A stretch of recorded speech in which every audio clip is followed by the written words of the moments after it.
Legenda Nusantara. Kisah hidup Joko Tingkir, raja pertama dan pendiri kerajaan Pajang. Pada zaman dulu, era kerajaan Demak, hidup seorang tokoh yang cukup terkenal bernama Joko Tingkir. Ia dilahirkan dengan nama Raden Mas Karebet. Karena saat ia lahir, sang ayah yang bernama Ki Ageng Pengging menggelar pertunjukan wayang beber yang talangnya Ki Ageng Tingkir. Saat pertunjukan wayang itu terdengar suara berkerebet, tertiup angin, dan jadilah sang bayi itu dinamai Mas Karebet. Sepulang dari mendalang, Ki Ageng Tingkir jatuh sakit dan meninggal dunia. 10 tahun kemudian, Ki Ageng Pengging dihukum mati karena dituduh memberontak kepada kerajaan Demak. Setelah kematian suaminya, Nyi Ageng Pengging jatuh sakit dan meninggal dunia. Menjadi yatim piatu, Mas Karebet diangkat menjadi anak oleh Nyi Ageng Tingkir. Sejak itu, ia lebih dikenal dengan nama Joko Tingkir. Sejak muda, Joko Tingkir gemar bertapa, berlatih bela diri dan kesaktian. Ia tumbuh menjadi pemuda yang tangguh dan tampan. Lantas, seperti apa perjalanan hidup Joko Tingkir sampai ia berhasil mendirikan kerajaan Pajang? Berikut kisah selengkapnya. Berdasarkan buku Babat Tanah Jawa, setelah beranjak dewasa, Joko Tingkir merantau menuju ibu kota Demak bersama teman-teman seperguruannya, Mas Manca, Mas Wila, dan Ki Wuragil. Sesampai di Demak, ia tinggal di rumah pamannya, Kiai Ganda Mustaka, yang merupakan seorang perawat masjid Demak berpangkat Lurah Ganjur. Pada suatu hari, Joko Tingkir melakukan sesuatu yang tanpa sengaja membuat Sultan Trenggono, Raja Demak saat itu, terkesan. Saat itu, ia sedang berdiri di tepian kolam yang cukup besar. Tiba-tiba, sang paman berteriak pada Joko Tingkir karena Sultan Trenggono akan lewat. Joko Tingkir yang terlatih dengan sigap melompati kolam yang lebar itu. Tanpa sengaja, Sultan Trenggono melihat sendiri kejadian itu dan terkesan akan kemampuan Joko Tingkir. Ia kemudian diangkat menjadi prajurit Demak berpangkat Lurah Wiratamtama. Setelah Sultan Trenggono mangkat, pecah pemberontakan Aryo Penangsang yang sebenarnya masih kerabat kerajaan Demak yang menjadi Adipati Jipang. Aryo Penangsang yang tak terima atas kematian ayahnya kemudian membunuh Sunan Prawoto, sang pembunuh ayahnya yang juga merupakan putra mahkota kerajaan Demak. Selain itu, Aryo Penangsang juga membunuh Pangeran Hadiri, suami Ratu Kalinyamat dari Jepara. Aryo Penangsang juga mengirim utusan untuk membunuh Joko Tingkir, yang waktu itu menjabat sebagai Adipati Pajang. Namun, misi pembunuhan itu gagal.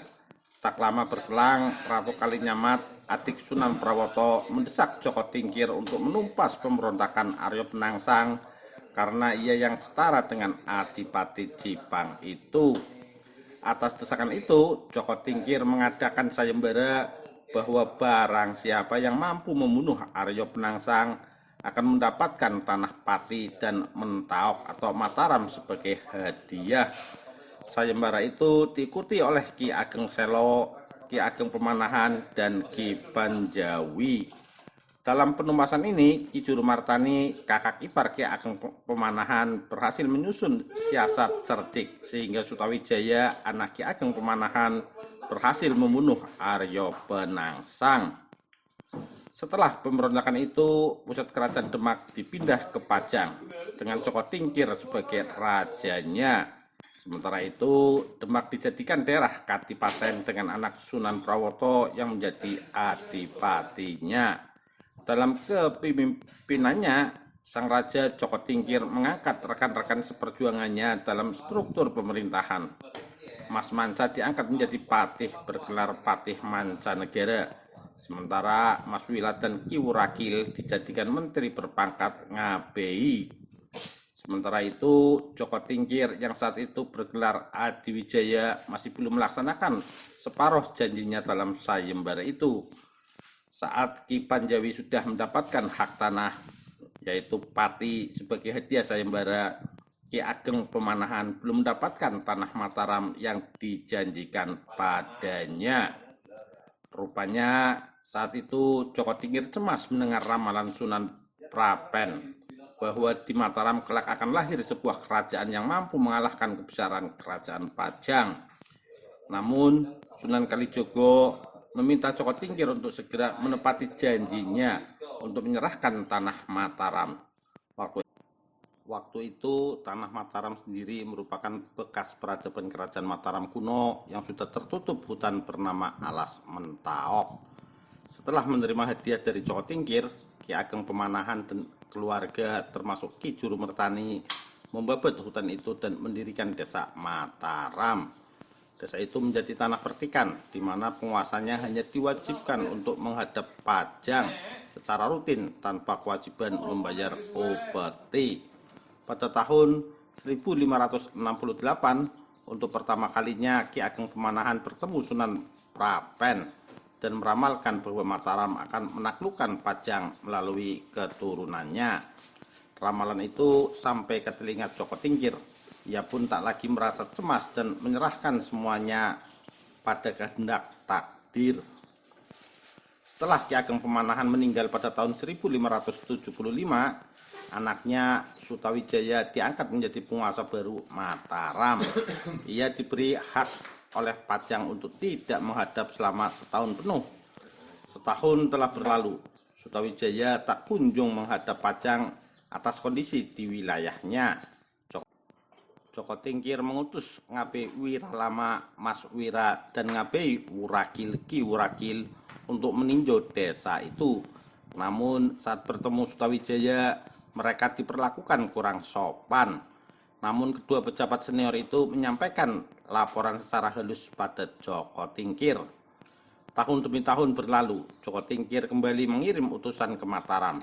Saat itu yang berangkat adalah Pangeran Benowo, Arya Pamalat, menantunya yang menjadi Adipati Tuban, serta Patih Mancanegara Mas Manca. Pada saat itu Mataram telah maju pesat. Sutawijaya menjamu tamu dari Pajang itu dengan pesta besar. Di tengah pesta itu, putra sulung Sutawijaya yang bernama Raden Ronggo membunuh senior prajurit Tuban. Arya Pamalat melaporkan keburukan Sutawijaya dan keluarganya. Seiring waktu, konflik antara Pajang dan Mataram terus memanas. Perang antara Pajang dan Mataram tak terhindarkan. Pasukan Pajang yang jumlahnya lebih banyak harus menderita kekalahan. Joko Tingkir semakin tergoncang saat mendengar Gunung Merapi tiba-tiba meletus dan laharnya ikut menerjang pasukan Pajang. Ia pun meminta pasukannya untuk mundur. Dalam perjalanan kembali ke Pajang, Joko Tingkir singgah di makam Sunan Tembayat. Setelah melanjutkan perjalanan, ia jatuh dari gajah tunggangannya, sehingga ia harus diusung dengan tandu hingga tiba di Pajang. Sesampainya di Pajang, sakitnya bertambah parah.